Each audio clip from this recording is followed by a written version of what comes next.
तो इस वीडियो में हम लोग सारे ग्राफ, ट्वेल्थ क्लास के फिजिक्स के जितने भी सारे ग्राफ है और जितने फॉर्मूला है सब कुछ देखेंगे। सबसे पहला जो है ग्राफ, देखो अगर ए और बी के बीच में ग्राफ अगर हम बनाते हैं और ए और बी डायरेक्टली प्रोपोर्शनल है तो सीधा ग्राफ बनता है। इस ग्राफ का मतलब होता है लीनियर ग्राफ होता है, एक को बढ़ाओगे दूसरा बढ़ेगा। इन्वर्सली प्रोपोर्शनल ग्राफ इस तरह से होता है। ये इन्वर्सली स्क्वायर का जो ग्राफ होता है, इन दोनों में डिफरेंस है।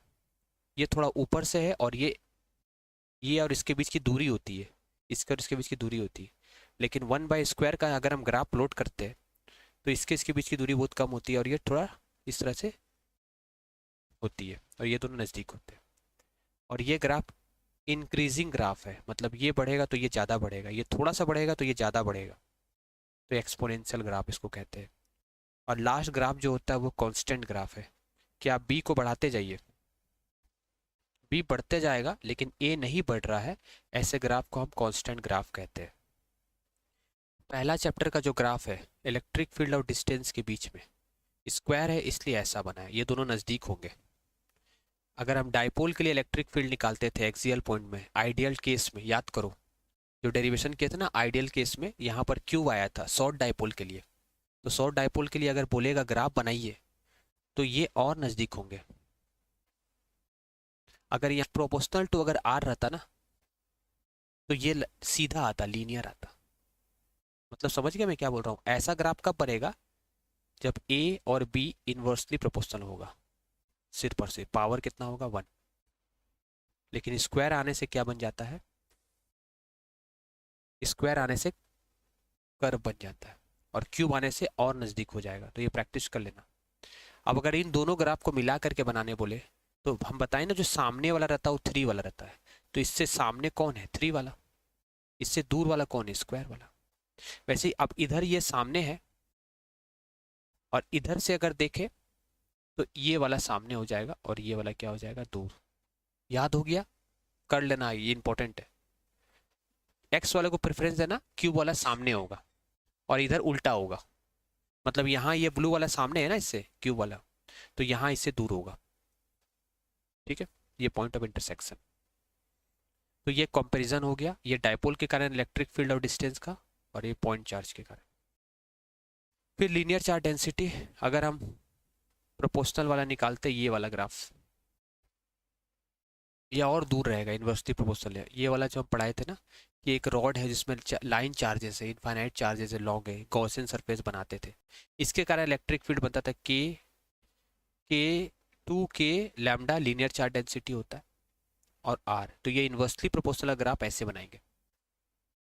ठीक है, ऐसे ही बनाएंगे, कर्व ही बनाएंगे, लेकिन ये और थोड़ा टिल्ट रहेगा। नहीं तो तुम पुट करके देख लेना ना, एक्स की जगह वाई की जगह वैल्यू पुट करके देखना, इसके जगह 1 रखना, इसके जगह तो क्या आएगा 1/1, 2 रखना तो क्या आएगा 3 रखना तो क्या आएगा, तो ग्राफ का नेचर समझ में आएगा, बनाने आ जाएगा। तो इसमें भी ग्राफ ऐसा ही होता है। ठीक है, अगर बोलता इलेक्ट्रिक फील्ड और लैम्डा के बीच में ग्राफ बनाइए, ये लीनियर चार्ज डेंसिटी है तो ये और ये डायरेक्टली प्रोपोर्शनल है, तो डायरेक्टली प्रोपोर्शनल ग्राफ सीधा बनता है। फिर है इलेक्ट्रिक फील्ड और आर के बीच में कंडक्टिंग स्पेयर के लिए। कंडक्टिंग स्पेयर मतलब मेटल का स्पेयर, मेटल का फुटबॉल, उसके अंदर कुछ भी नहीं है लेकिन वो कंडक्टिंग है। ठीक है, कंडक्टिंग है, तो उसका जो ग्राफ होता है, इलेक्ट्रिक फील्ड कंडक्टर के अंदर 0 होता है। जैसे बिजली चमक रही है, कार के अंदर बैठे हो तो उसके अंदर तुमको कुछ नहीं होगा, क्योंकि किसी भी क्लोज कंटेनर के अंदर इलेक्ट्रिक फील्ड क्या होती है? 0। ये देखो अप टू आर तक अंदर में, जैसे एक सर्कल है, ये स्फीयर है, इसकी रेडियस यहाँ से स्टार्ट हो रही है यहाँ तक, तो यहाँ आर 0 है, आर की वैल्यू यहाँ पर 0 है और यहाँ पर आर की वैल्यू कैपिटल आर है। तो पूरे अंदर में ई की वैल्यू 0 है और जैसे ही हम बाहर जाएंगे तो इन्वर्सली प्रोपोर्शनल स्क्वायर का है, तो ग्राफ ऐसा बनेगा। कंडक्टिंग हमारे सिलेबस में नहीं है। ठीक है, तो ये ग्राफ आ जाएगा बनाने। कंडक्टिंग इसके, तो कंडक्टर के अंदर क्या होता है? Electric field 0। अब देखो यहाँ पर 2 चार्जेस का पेयर है, अगर अट्रैक्टिव होगा मतलब नेगेटिव आएगा। अट्रैक्टिव कब होगा? जब प्लस और माइनस रहेगा। तो प्लस और माइनस को मल्टीप्लाई करते हैं तो क्या आता? माइनस। प्लस इंटू माइनस क्या आता? माइनस।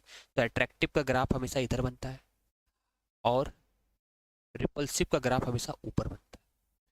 2 × 1 करेंगे तो 2 आएगा, 3 × 1 करेंगे तो 3 आएगा। कौन बड़ा है? 3 बड़ा है, तो 3 का एंगल ज़्यादा बनाना। ये भी क्वेश्चन सीबीएसई में आया हुआ है। ये ग्राफ बताइए कि कौन सा, ये ग्राफ दे देगा ये वाला रिपल्सिव। इस ग्राफ से क्वेश्चन पूछा जाएगा कि किसकी मैग्नीट्यूड ज़्यादा है, तो जिसकी एंगल ज़्यादा होगी उसकी मैग्नीट्यूड क्या होगी? ज़्यादा। 3 × 1 = 3, 2 × 1 = 2, 2 कम है, थीटा कम, 3 ज़्यादा है, थीटा ज़्यादा। इतना पढ़ने की जरूरत नहीं है, ठीक है। और ये ग्राफ किसके बीच में है?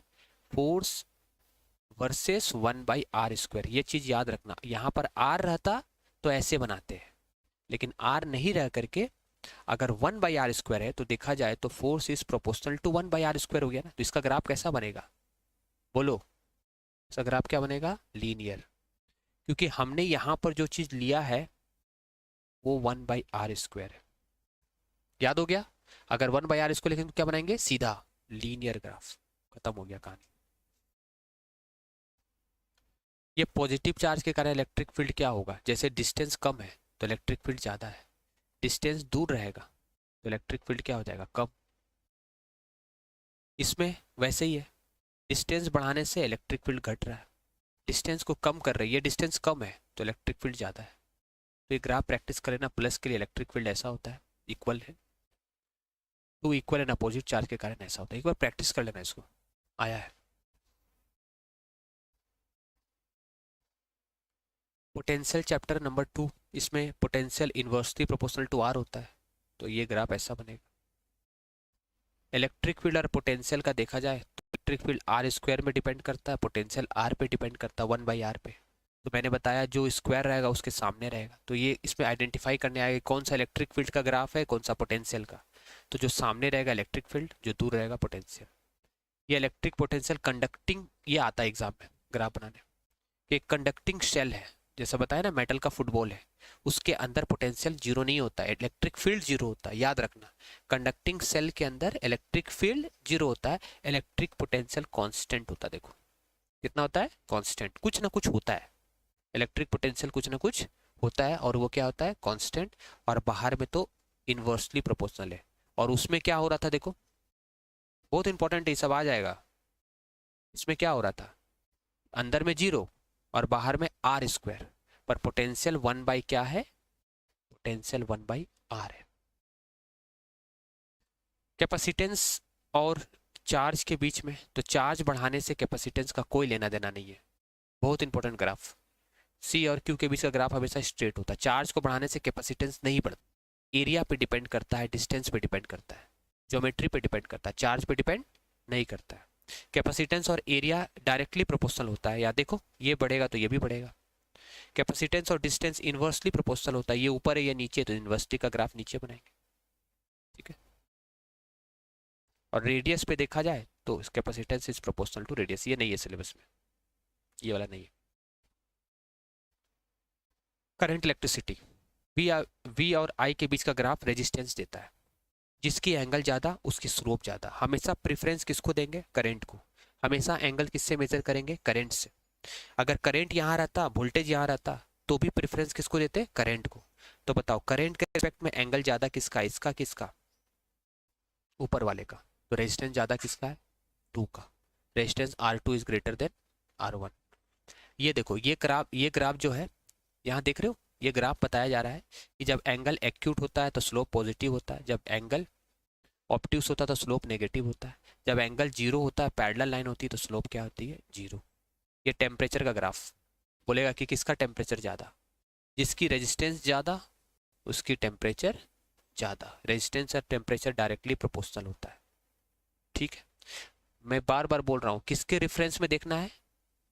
करंट। अगर करंट यहाँ रहेगा तो उस करंट के हिसाब से एंगल ज़्यादा जिसका होगा उसकी रेजिस्टेंस क्या होगी? ज़्यादा। इस बार 10th क्लास में ये क्वेश्चन आया था, इधर आई दिया इधर भी दिया, किसकी रेजिस्टेंस ज़्यादा, मैंने बताया था उनको। सब बहुत सारे बच्चों ने किया, सही किया, करंट के रिस्पेक्ट में, ठीक है। हो गया ये चैप्टर।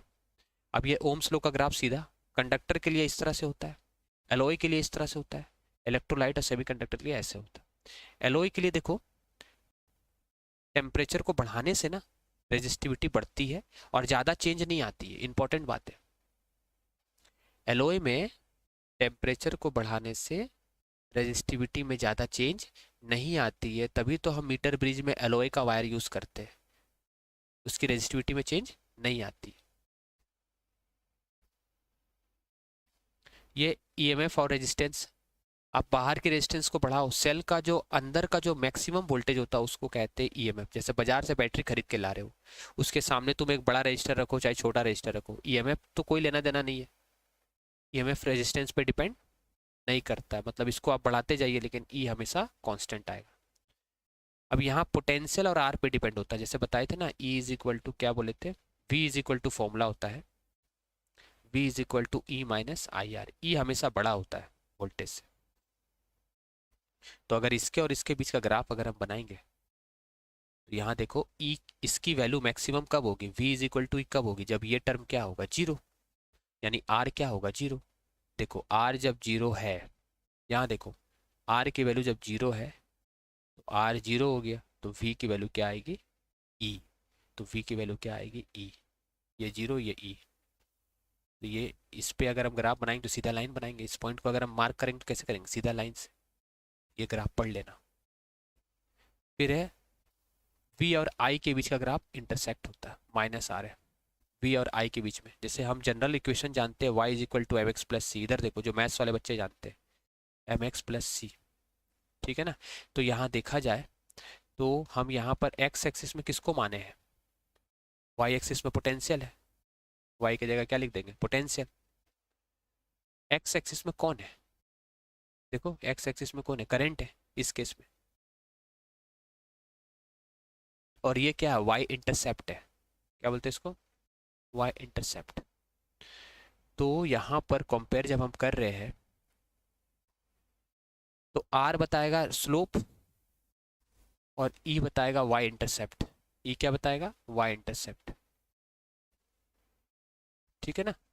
तो स्लोप यहाँ पर माइनस है ना, इसको अगर हम अरेंज करके लिखेंगे तो कैसे लिखेंगे बताओ, अगर मैं इसको अरेंज करके लिखूंगा तो कैसे लिखूंगा, जैसे जनरल फॉर्मूला होता है y is equal to M X plus C, तो c प्लस एम एक्स भी लिख सकते हैं। तो एक्स एक्सिस में करंट है, y एक्सिस में वोल्टेज है, तो c क्या हो गया, ईएमएफ, m क्या हो गया, r। तो m जो है स्लोप कहलाता है, तो इसका स्लोप क्या है, माइनस आर। माइनस आर यानी ऑब्ट्यूस एंगल बनाना है तुमको, ये एंगल क्या होनी चाहिए, ऑब्ट्यूस। तो ये ग्राफ याद रखना, ठीक है। मूविंग चार्ज मैग्नेटिज्म में बताए थे तुमको, याद करो कि एक थिक वायर है, एम्पेयर सर्किट लॉ बताए थे ना सिखाने, मैग्नेटिक फील्ड थिक वायर के कारण अंदर भी निकाल सकते हैं मैग्नेटिक फील्ड, सरफेस पे भी निकाल सकते, बाहर भी निकाल सकते। इसका ग्राफ ऐसा होता है, मैग्नेटिक फील्ड अंदर से जब बाहर आएंगे तो बढ़ेगा, लेकिन बाहर से जब दूर जाएंगे तो घटेगा।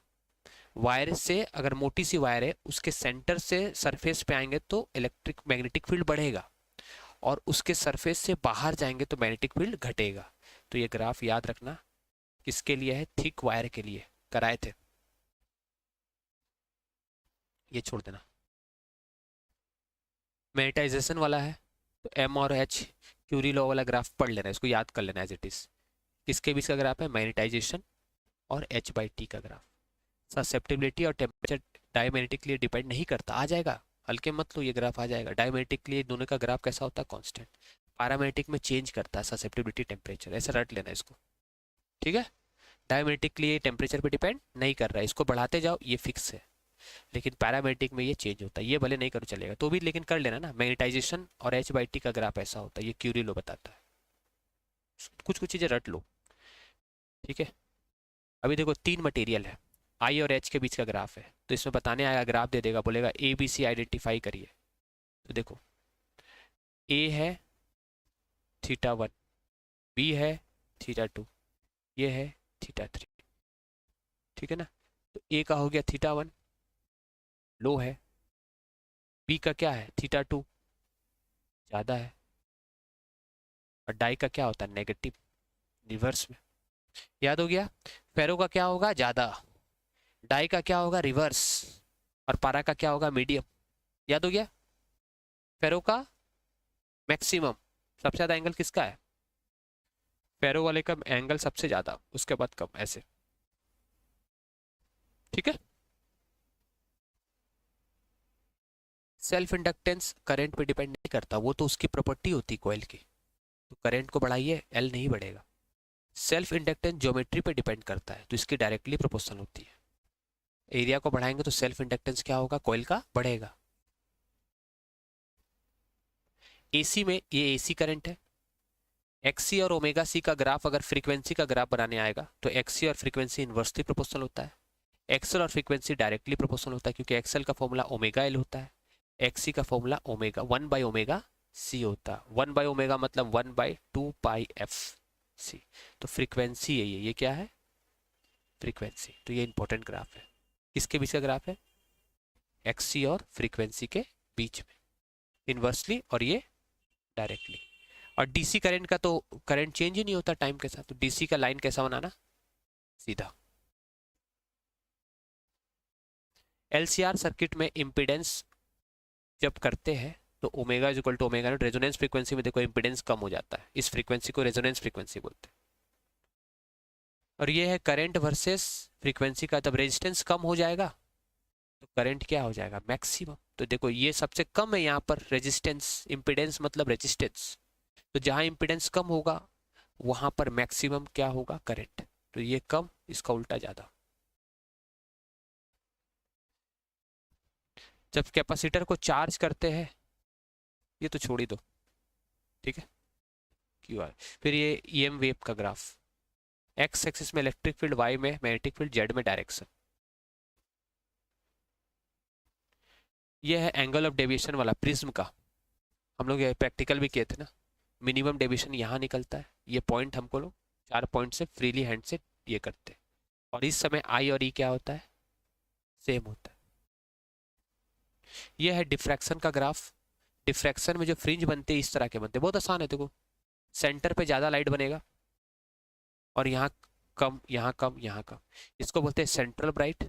एनसीईआरटी का न्यूमेरिकल कर लेना, डिफ्रैक्शन से न्यूमेरिकल आएगा, या तो ये ग्राफ बनाने आएगा, या इंटरफेरेंस और डिफ्रैक्शन का डिफरेंस आएगा, जो मैंने वीडियो आज भेजा था। वीडियो था ना 40 मिनट का पूरा, उसमें है तो पढ़ाया, जो ऑलरेडी अभी फिर से पढ़ाऊंगा तो वही बोलूंगा ना, कुछ अलग थोड़ी बोलूंगा, इसलिए नहीं बनाया है ना, वही बोलना है। ये देखो ये सेंट्रल ब्राइट, ये फर्स्ट मैक्सिमा, ये सेकंड मैक्सिमा, ये फर्स्ट मिनिमा, ये सेकंड मिनिमा।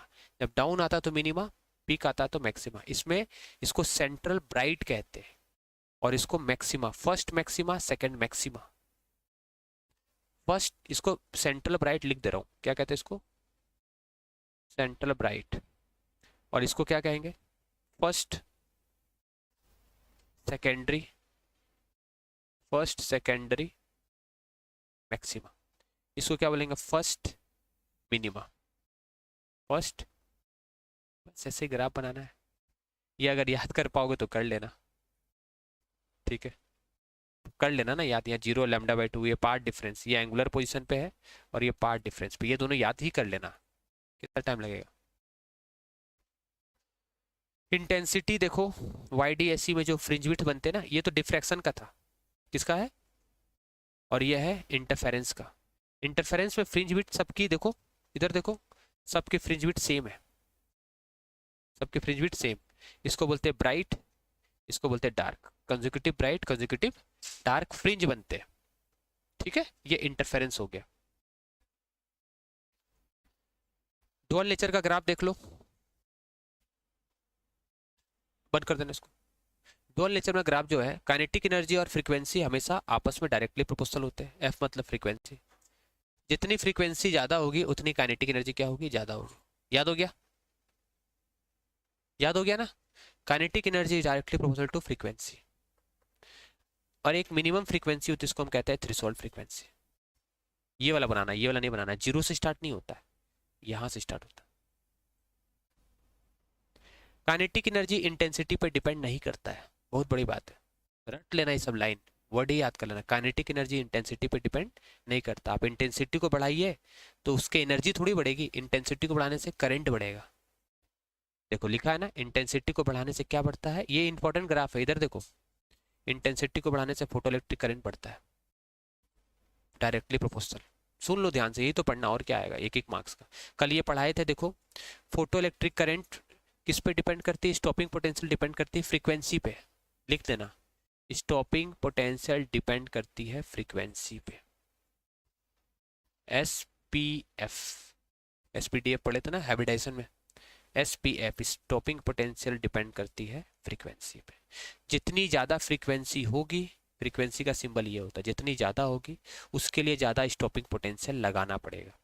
तीनों में फ्रीक्वेंसी 3 की सबसे ज़्यादा है, तो सबसे ज़्यादा स्टॉपिंग पोटेंशियल 3 का होगा। याद हो गया। लेकिन तीनों फ्रीक्वेंसी को बढ़ाने से, ध्यान से सुनो, करंट जो बनता है वो सिर्फ और सिर्फ इंटेंसिटी पे डिपेंड करता है। फ्रीक्वेंसी को बढ़ाने से करंट कांस्टेंट रहता है। देखो करंट, फ्रीक्वेंसी तीनों की अलग है, लेकिन तीनों के लिए करंट क्या है, तीनों के लिए करंट क्या है, सेम। याद हो गया। ये ग्राफ बताया जा रहा है कि अलग अलग इंटेंसिटी है, यहाँ पर ये कहलाता है इंटेंसिटी। तो जिसकी इंटेंसिटी ज़्यादा होगी उसकी फोटो इलेक्ट्रिक करंट क्या होगी, ज़्यादा। I3 सबसे ज़्यादा है, I3 इंटेंसिटी सबसे ज़्यादा है तो इसकी फोटो करंट सबसे ज़्यादा। I1 सबसे कम है इंटेंसिटी तो इसकी फोटो करंट सबसे कम। लेकिन तीनों की स्टॉपिंग पोटेंशियल सेम है। तो तुम ऐसा कह सकते हो intensities is not depends on stopping potential. रट लेना ये लाइन, स्टॉपिंग पोटेंशियल से इंटेंसिटी डिपेंड नहीं करती है। इंटेंसिटी फोटो इलेक्ट्रिक करंट पे डिपेंड करती है। इंटेंसिटी बढ़ाने से फोटो इलेक्ट्रिक करंट क्या होता है, बढ़ता है। ये इंपॉर्टेंट ग्राफ है, कई बार आया है। देखो हम बताए थे तुमको काइनेटिक एनर्जी और आइंस्टीन का इक्वेशन ये था, kinetic energy equal to H mu by work minus work function, y is equal to M X plus C होता है। m देखा जाए तो एक कांस्टेंट है, स्लोप है, h बताता है, c y इंटरसेप्ट है, तो यहाँ माइनस में है इसलिए ये माइनस में जा करके कट होता है। याद हो गया। अगर प्लस में रहता तो ऊपर कट होता, अगर ये माइनस में है तो ये लेंथ यहाँ से यहाँ तक वर्क फंक्शन बताता है। काइनेटिक एनर्जी को ई वी नोट लिख सकते हैं, वर्क फंक्शन को अभी ई को डिवाइड कर देंगे इससे, तो m जो आया वो h बाई ई की वैल्यू आई है, स्लोप जो देगा वो क्या देगा h बाई ई, और y इंटरसेप्ट क्या देगा w बाई ए। तो ये आता है, प्रैक्टिस कर लेना ये वाला, ठीक है ना। इसमें स्लोप क्या है h बाई ई और y इंटरसेप्ट क्या है w by E. Minus sign इसलिए नीचे साइड, प्लस साइन रहता तो ऊपर के साइड। देखो ये डी ब्रोगली वेवलेंथ पोटेंशियल पे इन्वर्सली प्रोपोर्शनल है, इसलिए इन्वर्सली का ग्राफ ऐसे होता है। फिर है डी ब्रोगली वेवलेंथ, और ये डायरेक्टली क्यों बनाया गया है, क्योंकि इसके जगह में ये लिखा गया है। ये चीज़ पूरा से पूरा लिख देंगे ना अगर, तो डायरेक्टली बनाना, और ये में ये सिर्फ उठा करके यहाँ लिख देना, तो ये और ये इन्वर्सली है, ये और ये इन्वर्सली है, लेकिन ये और ये पूरी जो चीज़ है, ये और ये पूरी चीज़ आपस में क्या है, डायरेक्टली प्रोपोर्शनल। तो जब ये पूरा लिखते हैं तो ये सीधी लाइन बनाते हैं। और लैम्डा और काइनेटिक एनर्जी का डी ब्रोगली वेवलेंथ और काइनेटिक एनर्जी भी इन्वर्सली प्रोपोर्शनल, इसलिए ग्राफ ऐसा बनता है। डायरेक्ट क्वेश्चन आएगा ये सब, ग्राफ इससे बाहर आएगा नहीं, और ग्राफ कम से कम 3 से 4 नंबर का आएगा। ये न्यूमेरिकल तुम लोग को बताए थे, है ना। लैम्डा निकालने बोला जाएगा, इसकी स्लोप, स्लोप देखो जिसकी स्लोप ज़्यादा होगी, जिसकी स्लोप ज़्यादा होगी उसकी मास कम होगी, क्योंकि स्लोप और m इन्वर्सली प्रोपोर्शनल है। तो ये ग्राफ एक बार देख लेना, जिसकी स्लोप ज़्यादा होगी उसकी मास कम होगी। किसके बीच का स्लोप, लैम्डा और 1/v का, क्योंकि इसके ग्राफ है, ये स्लोप बता रहा है। स्लोप क्या है, m is equal to m, और स्लोप इन्वर्सली प्रोपोर्शनल है ना, क्योंकि m नीचे है स्लोप ऊपर है। तो ऐसे क्वेश्चन आ सकते हैं, जिसकी स्लोप ज़्यादा उसकी मास कम। ये लैम्डा का फॉर्मूला लिख देना, डी ब्रोगली वेवलेंथ का बताया था ना, पोटेंशियल वाला फॉर्मूला डी ब्रोगली का था ना, h बाई ए पढ़ाए थे। ये बाइंडिंग एनर्जी का ग्राफ कर लेना, बहुत इंपॉर्टेंट है न्यूक्लियाई का, ठीक है। बाइंडिंग एनर्जी पर न्यूक्लियन का ग्राफ है, ये ग्राफ रट लेना, ये रट लेना, ये ला बार बार बोल रहा हूँ, न्यूक्लियस का ये इंपॉर्टेंट है। ज़्यादातर इससे बाइंडिंग एनर्जी निकालने आता है, लेकिन कभी कभी ये ग्राफ आ जाएगा बनाने। तो देखो हीलियम हाइड्रोजन, हाइड्रोजन का आइसोटोप से, फिर हीलियम, फिर लिथियम, ऐसे करके एक बार प्रैक्टिस कर लेना, प्रैक्टिस कर लेना एक बार। सेमीकंडक्टर में जो ग्राफ है ये नी वोल्टेज है, आई और वी का ग्राफ। जर्मेनियम पहले आता है एबीसीडी में, सिलिकॉन बाद में आता है। ये ब्रेकडाउन वोल्टेज, ये रिवर्स बाइस का ग्राफ है, यहाँ पर ब्रेक होता है IV कर्व है, यहाँ माइक्रो एम्पेयर होता है, देखो माइक्रो एम्पेयर, और यहाँ मिली एम्पेयर होता है, इसका डायनेमिक रेजिस्टेंस आता है, ये दोनों को मिला करके, ये फॉरवर्ड बाइस और ये रिवर्स बाइस। सारा चैप्टर खत्म हो गया। अगर आप फॉर्मूला फटाफट करा देते हैं। पहला formula Q is equal to N E, quantization of charge, किसी बॉडी में चार्ज होती है एनी। ये कूलम्स लॉ का formula KQ1 Q2 upon R square, K की वैल्यू होती है 1/4 pi epsilon not. Electric field का formula KQ by R square, K को बोलते हैं 9 × 10⁹, Q को बोलते हैं सोर्स चार्ज, R को बोलते हैं डिस्टेंस। अब देखो एक्सियल पॉइंट पे इलेक्ट्रिक फील्ड का फॉर्मूला ये होता है 2K रो अपॉन RQ, रटना पड़ेगा 2K rho upon RQ axial point पे। तो अगर तुम फाइनल स्टेटमेंट सही लिखते हो, डायग्राम सही बनाते हो, बीच में थोड़ा थोड़ा चीज सही करते हो, तो नंबर मिल जाता है। समझ गया ना? तो फॉर्मूला याद होना चाहिए। इक्वेटोरियल पॉइंट पे K यहाँ पर 2 था, देखो इधर 2 है एक्सियल में, एक्सियल में क्या है 2, और इक्वेटोरियल में 2 नहीं है।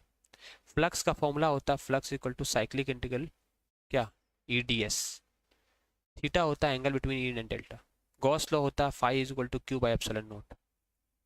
इलेक्ट्रिक फील्ड स्फीयर के लिए जो बाहर में होता है Q by KQ by R square.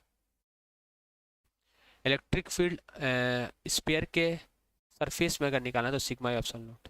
Sheet के कारण बताए थे ना, शीट के कारण क्या होता है sigma by 2 epsilon not, sheet के कारण इलेक्ट्रिक फील्ड। और अगर कैपेसिटर का प्लेट है, मतलब एक प्लस और एक माइनस है, उसके बीच का इलेक्ट्रिक फील्ड याद कर लो सिग्मा बाई एप्सिलॉन नॉट। अगर दोनों साइड लेते हैं तो सिग्मा बाई 2 एप्सिलॉन नॉट, अगर एक ही साइड लेते हैं तो क्या होता है sigma by epsilon not. Torque का फॉर्मूला होता है इलेक्ट्रिक टॉर्क, इलेक्ट्रिक में उसमें था MB साइन थीटा, और इसमें क्या है रो E साइन थीटा। रो कहलाता है डायपोल मोमेंट, E कहलाता है इलेक्ट्रिक फील्ड। डायपोल मोमेंट का फॉर्मूला होता है 2QA, क्या होता है पोटेंशियल। वर्क का फॉर्मूला होता है रो E cos theta 1 minus cos theta 2, याद है ना, पढ़ाए थे मैग्नेटिज्म में, कल ही पढ़ाए थे। मैग्नेटिज्म में क्या होता था MB cos theta 1 minus cos theta 2। अगर जनरल फॉर्मूला निकालेंगे पोटेंशियल का तो ये आएगा। इलेक्ट्रिक पोटेंशियल का formula KQ by R, KQ by R। Potential energy, electric potential axial point में K rho by R square. Electric potential equatorial point पे 0 होता है। Relation between electric field and electric potential E is equal to minus dB by dr। ये electric potential, ये electric field, और ये कहलाता है इलेक्ट्रिक पोटेंशियल। ध्यान से सुनो एक बार, चलो फटाफट कराते हैं। ये पोटेंशियल एनर्जी का फॉर्मूला होता है K Q1 Q2 upon R, पढ़ाए थे ना 1 से 2, 1 से 3, 2 से, है ना। फिर था ये सिस्टम ऑफ चार्जेस के लिए, 3 चार्जेस के लिए। कैपेसिटेंस का formula C is equal to Q by V, ये हमारे सिलेबस में नहीं है, ठीक है, ये स्पेरिकल वाला दोनों नहीं पढ़ना, ठीक है। पैरेलल प्लेट कैपेसिटर सिलेबस में है। के डाइलेक्ट्रिक कांस्टेंट होता है, A epsilon not by D। Capacitance charge पे डिपेंड नहीं करता है, किस पे डिपेंड करता है, ज्योमेट्री पे डिपेंड करता है। अब देखो इसके बीच में अगर डाइलेक्ट्रिक भर देते, कराए थे ना डेरिवेशन, तो इसका जो कैपेसिटेंस का फॉर्मूला होता है A epsilon not D minus T, ये फॉर्मूला होता है। पोटेंशियल एनर्जी या एनर्जी स्टोर इन कैपेसिटर्स का ये 3 फॉर्मूला होता है। सीरीज का फॉर्मूला होता है, पैरेलल का फॉर्मूला होता है C1 प्लस C2, और सीरीज में होता है 1/C equal to 1/C1 plus 1/C2। Current formula charge by time, charge का formula NE by time. Drift velocity E tau by M, magnitude में, अगर वेक्टर में लिखेंगे तो माइनस माइनस। करंट का formula I is equal to NEAVD, current density I by A, है ना। Resistance rho L by A। Resistivity का दूसरा, रेजिस्टेंस का दूसरा फॉर्मूला होता है ML NE square by tau.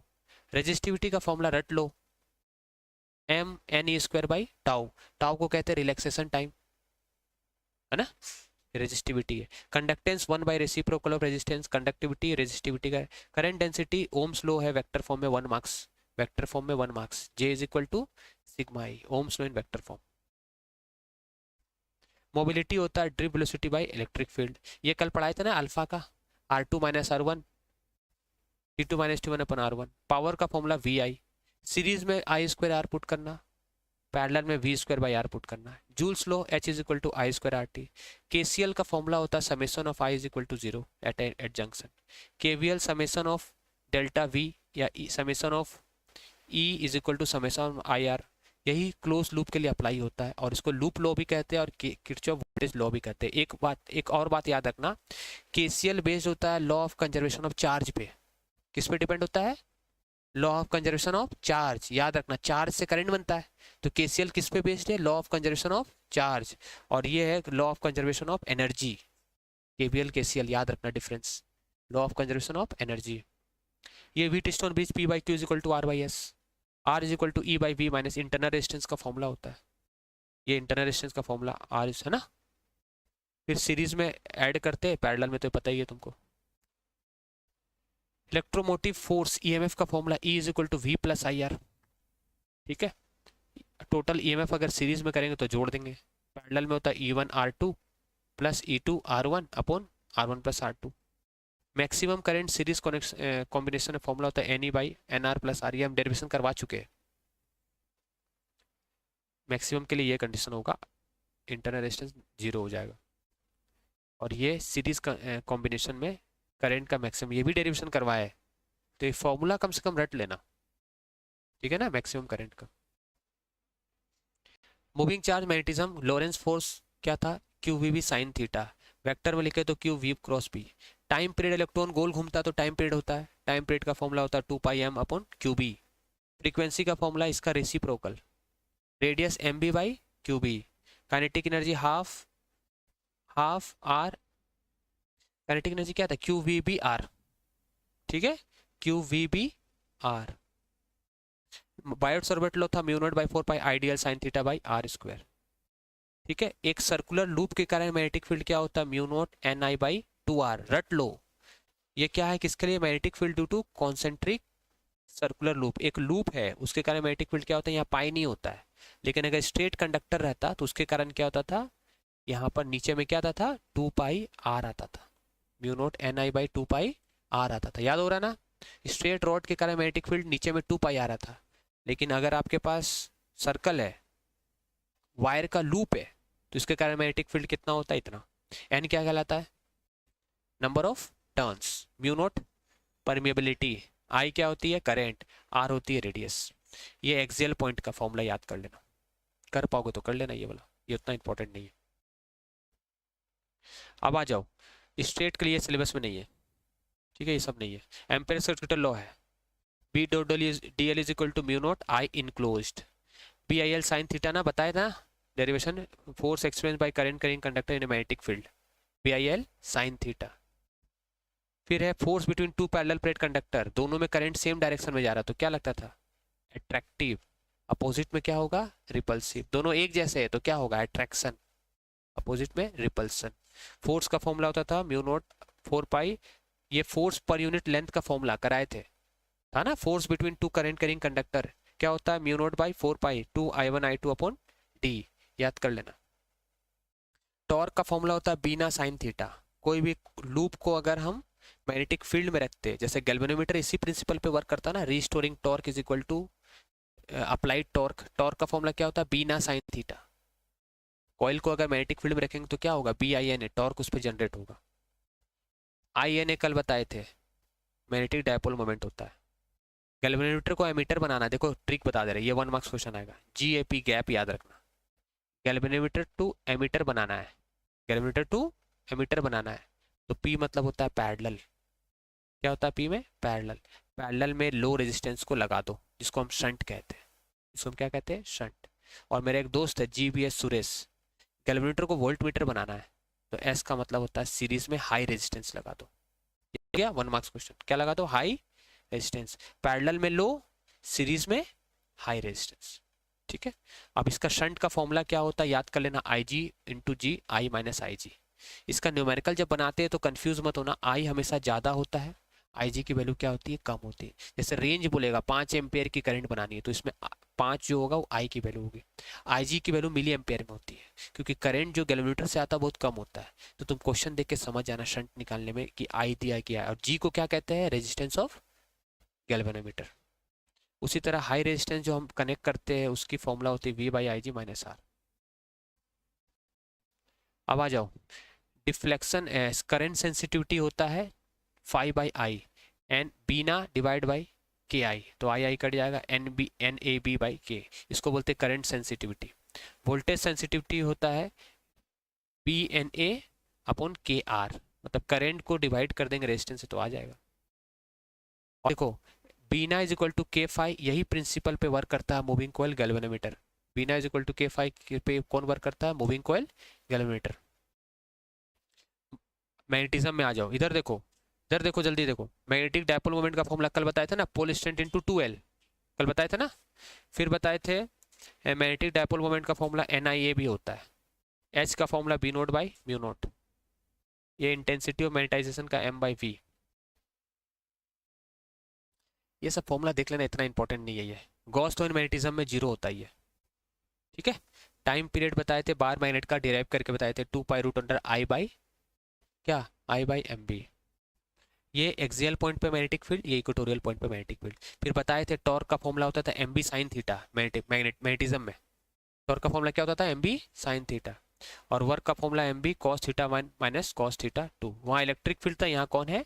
Magnetic field. वहाँ इलेक्ट्रिक डायपोल मोमेंट है, यहाँ पर magnetic dipole moment. Self inductance EMF flux का जो था फॉर्मूला, EMF इंड्यूस का फॉर्मूला था -d∅/dt। आप ΔΦ/ΔT भी लिख सकते हो, कोई दिक्कत नहीं है। फिर BLV मोशन के कारण जो EMF बन रही थी, आगे पीछे करने से जो EMF बन रहा था, क्या बन रहा था? BLV। फिर गोल घुमाने से, रॉड को गोल कल घुमा रहे थे ना, उसके कारण EMF जो बन रहा था वो बन रहा था हाफ B ω² R। कल ही कराए थे ये सब। सेल्फ इंडक्टेंस का फॉर्मूला φ/I, म्यूचुअल इंडक्टेंस का φ2/I1। सेल्फ इंडक्टेंस डिपेंड करता है एरिया पे, नंबर ऑफ टर्न्स पे, लेंथ पे, बहुत इंपॉर्टेंट है। Self inductance of A coil इस पे डिपेंड करता है, ये फॉर्मूला याद कर लेना। म्यूचुअल इंडक्टेंस इस पे डिपेंड करता है, ये फॉर्मूला याद कर लेना। करंट पे डिपेंड म्यूचुअल इंडक्टेंस नहीं करता है, एरिया पे उस पर डिपेंड करता है। एनर्जी स्टोर इन इंडक्टर होता है, जैसे एनर्जी स्टोर इन कैपेसिटर होता है ½ CV², वैसे एनर्जी स्टोर इन इंडक्टर होता है ½ LI²। EMF का फॉर्मूला होता है -L/di/dt, किसमें? इंडक्टर में। EMF का फॉर्मूला AC में पढ़े थे ना, क्या पढ़े थे? E = E0 sin ωt, पढ़े थे ना। Instantaneous current, instantaneous current, instantaneous voltage पढ़े थे, I = I0 sin ωt। I0 को मैक्सिमम कहते हैं, इसको इंस्टेंटेनियस कहते हैं। और आज सुबह ही पढ़ाए थे, E0 बड़ा हमेशा बड़ा ही रहेगा, ERMS। सब हो गया। लेंस लो क्या होता है? माइनस साइन लगाते हैं, अपोज करता है। साउथ जाएगा तो नॉर्थ, नॉर्थ जाएगा तो साउथ। अल्टरनेटिंग करंट में देखो, एवरेज का फॉर्मूला ये होता है, इंपॉर्टेंट नहीं है। पूरे कंप्लीट साइकिल में एवरेज करंट 0 होता है। IRMS का formula I1² + I2² + dot dot dot IN/n। Peak बता चुके हैं, पीक = √2 टाइम्स IRMS। XC का फॉर्मूला 1/ωc, XL का फॉर्मूला 1/ωL। IRMS का ये इतना इंपॉर्टेंट नहीं है। इम्पीडेंस का फॉर्मूला अगर RL सर्किट है, सिर्फ रेजिस्टेंस और इंडक्टेंस है, तो X² + XL। अगर RC सर्किट है तो R लिखेंगे और XC लिखेंगे। XC बताता है रेजिस्टेंस, XL बताता है रेजिस्टेंस। XC और XL का फॉर्मूला यहाँ लिखा हुआ है, XC याद कर लेना, 1/ω। ओमेगा का फॉर्मूला क्या होता है? 2πf। क्या होता है? 2πf। इम्पीडेंस का ये बहुत इंपॉर्टेंट फॉर्मूला है, Z, जिसको इसका यूनिट होता है ओम। क्या होता है? R² XL - XC। tan phi कहलाता है फेज डिफरेंस। देख लो, खत्म हो जाएगा अभी। फेज डिफरेंस का फॉर्मूला क्या होता है? XL - XC upon resistance. Power का फॉर्मूला होता है AC में VRMS IRMS cos phi। Purely resistive circuit के लिए फाई की वैल्यू 0 होती है, प्योरली कैपेसिटिव के लिए 90 होती है। तो बताओ, 1 मार्क्स क्वेश्चन आएगा। Average power for capacitive and inductive circuit is 0 because phi की वैल्यू कितनी होती है? 90, cos 90 0 होती है। क्वालिटी फैक्टर जो होता है ω/2 ω0, ये छोड़ देना अभी, टाइम नहीं इतना, ठीक है ना। रेजोनेंस फ्रीक्वेंसी का फॉर्मूला होता है 1/√LC। कराए ना न्यूमेरिकल अभी। ओमेगा का जगह हम लिख सकते हैं 2πf। क्या लिख सकते हैं ओमेगा की जगह में? 2πf। तो f कितना हो जाएगा? 1/2π√LC। और ये ट्रांसफार्मर का तुमको कितनी बार पढ़ा चुके हैं। ट्रांसफार्मर रेशियो क्या होता है? N2/N1 = I1/I2 = V2/V1। इसको याद करने का ट्रिक सुन लो। N2 = E2। अब करंट और I हमेशा उल्टा होता है। NE न्यू, याद रखना, ठीक है। तो N अगर 2 लिखे तो क्या लिखेंगे? E2। N अगर 1 लिखे तो क्या लिखेंगे? E1।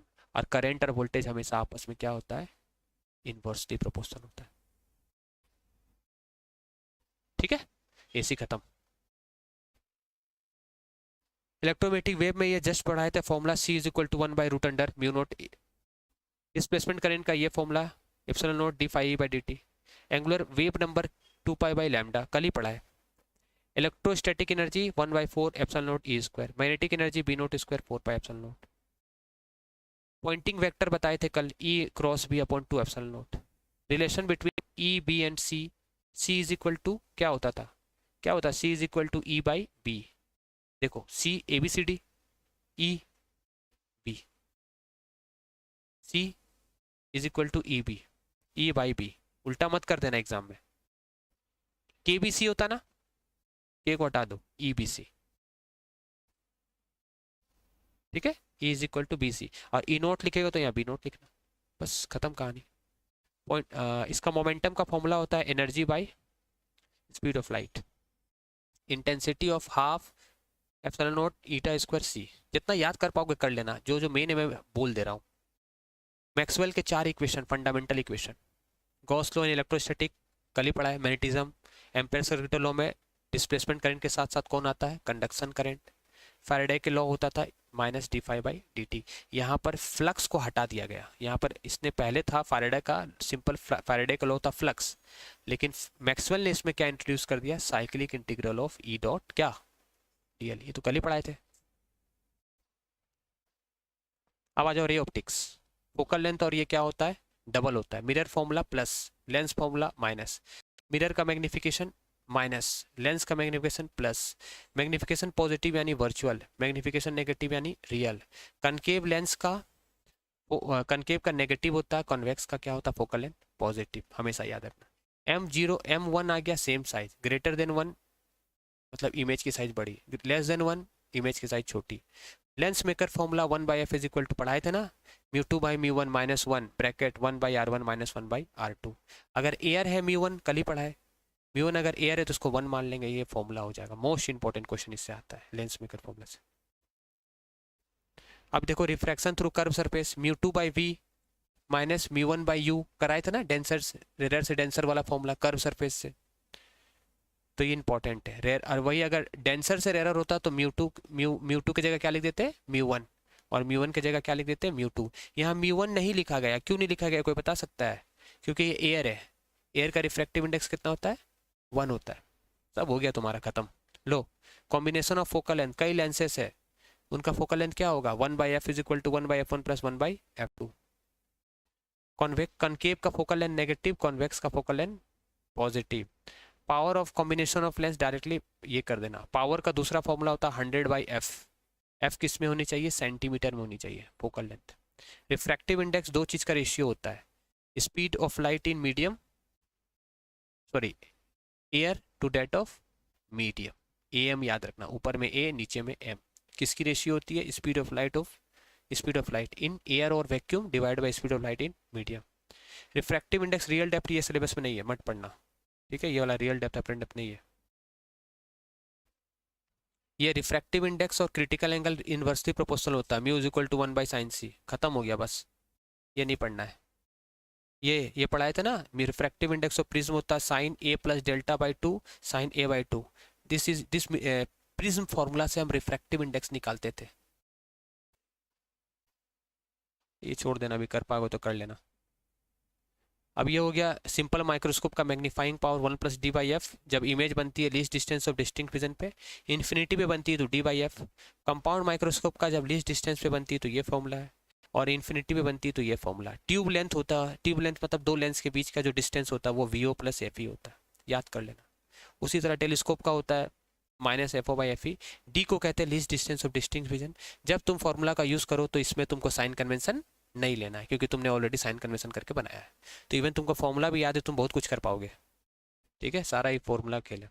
अब आ जाओ वेव ऑप्टिक्स में। देखो डिस्ट्रक्टिव इंटरफेरेंस और कंस्ट्रक्टिव इंटरफेरेंस। कंस्ट्रक्टिव में ब्राइट इमेज बनती है, इसकी जो पाथ डिफरेंस होती है वो होती है x n D by d, ठीक है, और इसमें जो पाथ डिफरेंस होता है डिस्ट्रक्टिव में होता है 2n minus 1 lambda by T, ठीक है, पाथ डिफरेंस ये कहलाता है। पाथ डिफरेंस का फॉर्मूला क्या होता है, डिस्ट्रक्टिव इंटरफेरेंस के लिए पाथ डिफरेंस कितना होना चाहिए, 2n minus 1 lambda by 2। Constructive interference के लिए पाथ डिफरेंस होना चाहिए n लैम्डा। इसका मतलब समझाते हैं, फेस डिफरेंस 2n पाई होता है कंस्ट्रक्टिव के लिए, फेस डिफरेंस डिस्ट्रक्टिव इंटरफेरेंस के लिए होता है 2n माइनस 1 पाई। फ्रिंज विड्थ का फॉर्मूला होता है यंग्स डबल स्लिट में lambda D by D. Capital D होता है distance between slit and screen, और स्मॉल डी होता है डिस्टेंस बिटवीन टू स्लिट। अगर हम पूरे सेटअप को यंग डबल स्लिट एक्सपेरिमेंट को पानी के अंदर ले जाएंगे या किसी चीज़ के अंदर ले जाएंगे तो उसकी टोटल जो फ्रिंज विड्थ की वैल्यू होगी वो उसकी रिफ्रैक्टिव इंडेक्स से डिवाइड कर देना। कराए थे न्यूमेरिकल। जो यहाँ आंसर आएगा उसको उस जिस चीज़ के अंदर डाल रहे हो उसकी रिफ्रैक्टिव इंडेक्स से क्या कर देना, डिवाइड कर देना। इंटेंसिटी मैक्सिमम का रेशियो एम्पलीट्यूड प्लस 1 प्लस 2 का स्क्वायर एम्पलीट्यूड माइनस 1 माइनस का। Width ratio intensity ratio amplitude का स्क्वायर का ratio is equal to amplitude ratio. ये बहुत इंपॉर्टेंट फॉर्मूला है। अब देखो पोजीशन, अगर एंगुलर पोजीशन बोलेगा तो एन लैम्डा बाई ए, ये तुम्हारा डिफ्रैक्शन का फॉर्मूला हो गया। मिनिमा बनने के लिए ये कंडीशन होनी चाहिए एन लैम्डा बाई ए। यहाँ पर ए जो होता है ये स्लिट विड्थ होता है और वहाँ पर हम स्लिट विड्थ यूज़ करते हैं डी। यहाँ स्लिट की विड्थ है मतलब एक ही स्लिट होती है, सिंगल स्लिट होती है डिफ्रैक्शन में, और डबल स्लिट होती है किसमें, इंटरफेरेंस में। दो स्लिट के बीच का डिस्टेंस को डी बोलते हैं। यहाँ एक ही ओपनिंग होती है जिसको हम ए कहते हैं। तो ये फॉर्मूला याद कर लेना के लिए और इसके लिए लीनियर के लिए। इसका तो एनसीईआरटी का न्यूमेरिकल हम ऑलरेडी करवाया है, एनसीईआरटी का न्यूमेरिकल कर लेना इससे। अब आ जाओ डुअल नेचर का इंपॉर्टेंट सारा फॉर्मूला 10 मिनट में, 5 मिनट में सब खत्म कर देंगे, 10 मिनट चल ज़्यादा। एनर्जी ऑफ फोटोन होता है एच म्यू, फ्रीक्वेंसी का formula C by lambda, work function का H mu naught, kinetic energy Einstein का बताया था energy minus work function, energy का एच म्यू, वर्क फंक्शन का एच म्यू नोट। म्यू को लिख सकते हैं C by lambda, C common ले लेंगे दोनों में सी। ये थ्रेशोल्ड फ्रीक्वेंसी और ये थ्रेशोल्ड फ्रीक्वेंसी है, ये थ्रेशोल्ड फ्रीक्वेंसी और ये थ्रेशोल्ड वेवलेंथ है। Stopping potential kinetic maximum is equal to E V naught, ठीक है ना। फिर momentum of photons is equal to energy by speed of light. उसी तरह de Broglie wavelength H by P, H by M B, H by C कह सकते हो। Matter wave के कारण तुम डी ब्रोगली वेवलेंथ निकालते हो तो एच बाई टू एम के। वेव पोटेंशियल के टर्म में निकालोगे तो 12.27 अपॉन वी। कराया था ना फॉर्मूला। एटम्स में जो फॉर्मूला आता है, रेडियस का फॉर्मूला आता है 2z² बाई के। ये होता है बहुत important distance of closet approach.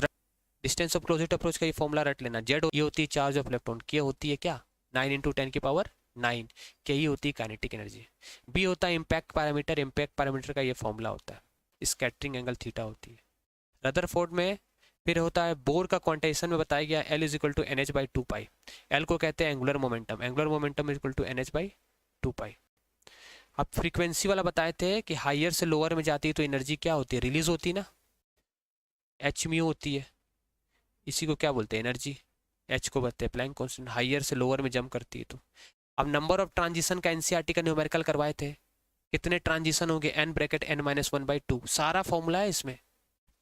करवाए थे ये न्यूमेरिकल एनसीईआरटी का, कितने नंबर ऑफ ट्रांजिशन होंगे, रात भर जग के कर लो। एनर्जी ऑफ इलेक्ट्रॉन कितना होता है हाइड्रोजन सेल में, -13.6 upon n²। Energy of electron in NH cell, atoms खत्म। अब देखो रेडियस का फॉर्मूला आया था 0.53 n²। Direct radius is equal to 0.53 n² angstrom. ये डेरिवेशन करके ये फॉर्मूला डिराइव किए थे। वेलोसिटी का भी फॉर्मूला एनसीईआरटी का में क्वेश्चन करवाए थे, c/137 n। रेसिप्रोकल होता है किसका, n का, n कहलाता है प्रिंसिपल क्वांटम नंबर। ये सब कराया हुआ है। देखो काइनेटिक एनर्जी और टोटल एनर्जी में रिलेशन होता है, very very important. Kinetic energy is equal to negative of energy, potential energy is equal to -2 times of kinetic energy. Energy of photons का ये फॉर्मूला होता है, सॉरी एनर्जी जो होता है इलेक्ट्रॉन जो घूमते हैं NH सेल में, उसकी ये फॉर्मूला डेरिवेशन करके बताए थे। Hydrogen spectrum 1/λ 1/n1² minus 1/n2²। रेवेट कांस्टेंट की वैल्यू 10⁻7 होती है। इसकी यूनिट होती है मीटर इनवर्स। हमेशा पहले छोटा फिर क्या बड़ा, पहले छोटा फिर बड़ा। ये वेव नंबर होता है 1/λ। ये देखो लाइमर के लिए अल्ट्रा वायलेट रीजन होती है, बाल्मर के लिए विजिबल रीजन, पासन के लिए इंफ्रा जो रीजन बनती है, इंफ्रा रे बनती है। ब्रैकेट के लिए पी फंड के लिए इंफ्रा रेड फार वाली, ये अलग अलग है। लाइमर के लिए n की मिनिमम वैल्यू 1 होनी चाहिए, बाल्मर की 2, पासन के 3, ब्रैकेट की 4 और पी फंड की 5। ये सब बता दिए थे तुमको, ठीक है ना। लॉन्गेस्ट वेवलेंथ, शॉर्टेस्ट वेवलेंथ बताए थे ना, वो देख लेना वो वाला जो न्यूमेरिकल बताए थे। फिर रेडियस ऑफ न्यूक्लियस निकालने का फॉर्मूला था R0 is equal to a⁻1/3। R0 कहलाता है बोर रेडियस, इसकी वैल्यू होती है 1.2 × 10⁻−15। ए होता है mass number. Radius of any nucleus, nucleus की रेडियस निकालने का ही फॉर्मूला होता है। मास डिफेक्ट का फॉर्मूला बताए थे Z mass of proton plus mass of neutron into number of neutron. Number of neutron निकालने का फॉर्मूला होता है mass number minus atomic number. बताए तो थे, याद करो। A से Z, A माइनस Z करते तो क्या निकलता था, नंबर ऑफ न्यूट्रॉन। बताए थे ना, नंबर ऑफ न्यूट्रॉन, तो ये हो गया हमारा ये। मास ऑफ प्रोटॉन कहो, मास ऑफ हाइड्रोजन कहो, एक ही बात है, सिखाए थे न्यूमेरिकल एनसीईआरटी का। ये बाइंडिंग एनर्जी का फॉर्मूला होता है delta M into C square. Binding energy per nucleon निकालना है तो बाइंडिंग एनर्जी निकाल के उसके मास नंबर से क्या कर दो, डिवाइड कर दो। याद हो गया, मास नंबर से डिवाइड कर देंगे तो क्या निकल जाएगा, बाइंडिंग एनर्जी पर न्यूक्लियन। देखो 1 AMU बाइंडिंग एनर्जी का कितना एनर्जी होता है, 931.5 मेगा इलेक्ट्रॉन वोल्ट। 1 AMU में कितनी एनर्जी होती है, 931 मेगा इलेक्ट्रॉन वोल्ट। ये सब है रिएक्शन, ये तो बताया तुमको बाइंडिंग एनर्जी का। फिर ये यूरेनियम टूटता तो क्या बनता है, बेरियम और क्रिप्टन। ये रिएक्शन रट लेना। यूरेनियम जब न्यूक्लियर रिएक्शन में लड़ाई जब होता है, न्यूक्लियर रिएक्शन होता है, टूटता है, फिजन होता है, फ्यूजन होता है। फिजन में टूटना, फ्यूजन में जुड़ना। सन में क्या होता है, सोलर एनर्जी के लिए फ्यूजन होती है, बहुत हाई टेम्परेचर चाहिए। वो फ्यूजन रिएक्शन हम घर पे नहीं कर सकते, लैब में नहीं कर सकते, लेकिन जो हम फिजन रिएक्शन करवाते हैं जिससे हमारी एनर्जी बनती है, न्यूक्लियर फिजन रिएक्शन। तो ये याद रखना, यूरेनियम टूटता है तो बेरियम और क्रिप्टन बनता है, 3 न्यूट्रॉन बनते हैं और एनर्जी बनती है। उसे न्यूक्लियर फ्यूजन का रिएक्शन याद रखना, 2 हाइड्रोजन मिलते हैं तो हीलियम बनता है। और देखो 24 मेगा इलेक्ट्रॉन वोल्ट, बहुत ज़्यादा एनर्जी है, ठीक है ना। एक एटम अगर मिलते हैं हीलियम हाइड्रोजन के तो ये बनती है। ये सन में होती है ये रिएक्शन। ये बाइंडिंग एनर्जी कर्व हो गया। और लास्ट चैप्टर जो तुम्हारा है रेक्टिफायर वाला, उसमें तो सिंपल करंट इलेक्ट्रिसिटी का न्यूमेरिकल है। और एक पढ़ाए थे Ni square is equal to number of intrinsic charge carrier is equal to number of electron into number of holes. इससे क्वेश्चन कम है चांस आने का, लेकिन आ सकता है। ये फॉर्मूला याद रखना, इंट्रिंसिक का स्क्वायर। सारा हो गया खत्म।